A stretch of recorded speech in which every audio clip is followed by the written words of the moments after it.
बहुत ही दुखद है, शर्मनाक है। इस तरह के आरोप लगाना जो मंदिर में हुआ, एक एक सनातनी, चाहे वो किसी जाति का है, गुर्जर है कि कश्यप है कि जाट है कि ठाकुर है, वाल्मीकि है कि ब्राह्मण है, इससे कोई मतलब नहीं है। एक एक सनातनी इस बात को लेकर के आक्रोशित है। आज तक भी जितने अपराधी थे जिन्होंने कृत्य किया उनको गिरफ्तार नहीं किया गया। एक पुलिस को हमने जब कहा वहाँ, तो उसके बाद छोटी सी कार्रवाई हुई। सारे के सारे लोग कौन थे? सारे लोग इकरा हसन जी के समर्थक थे, उनके साथ उनके फोटोज और चुनाव में उन्होंने पूरी ताकत लगाई, सब जानते हैं। उनके खिलाफ कार्रवाई ना करा के उनका बयान उस टाइम भी आया था कि इस्लाम में मंदिर तोड़ने या किसी दूसरे धर्म का नुकसान करने की कोई परंपरा नहीं है। तो वो अपना इतिहास भूल रही हैं और पूरा दुनिया जानती है कि इस्लाम ने भगवान बुद्ध से लेकर के भगवान श्री राम का मंदिर हो या मथुरा या काशी हो, सारे मंदिरों को तोड़ करके जिहादियों ने मस्जिद बनाई। और उन जिहादी जितने राक्षस हैं, उन राक्षसों ने उन सीमाओं को पार किया, दुराचार और बलात्कार किए। और जितने भी हिंदुस्तान के अंदर अत्याचार के साथ साथ जो कमजोर हिंदू थे वो मुसलमान बने बेचारे, और उनके संपत्तियों को लूटा गया, बलात्कार हुए।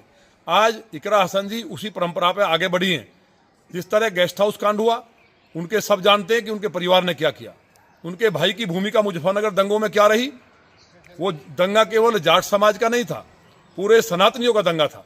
पूरे सनातनियों के ऊपर हमला था और एक आजम खां जैसा राक्षस उसको सपोर्ट कर रहा था। और इनके भाई के उस टाइम के बयान और पूरा कैराने से जो टीम ले जाकर के कत्लेआम कराया, सारे प्रदेश की जनता, देश की जनता जानती है।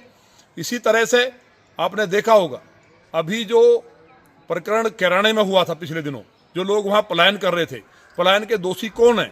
उनके भाई का बयान सबने सुना कि हिंदुओं से कोई सामान ना ले।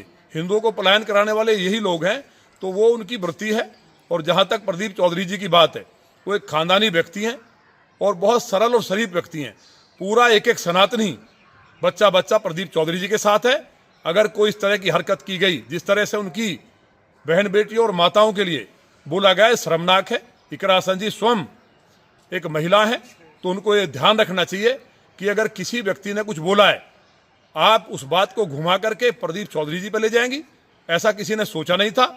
ये सारी मर्यादाएं तार तार करने का काम किया है, तो वो इस मर्यादा का ध्यान रखें कि वो स्वामी महिला है किसी के परिवार के लिए, और जिस तरह का उनका इतिहास रहा है उसका भी ध्यान रखें। और 24 घंटे में मुझे उम्मीद है इकरा हसन जी अगर समझदार होंगी तो निश्चित तौर पर माफ़ी मांगेंगी, और नहीं मांगती हैं तो ये समाज तय करेगा। फिर हम भी सहारनपुर आ रहे हैं।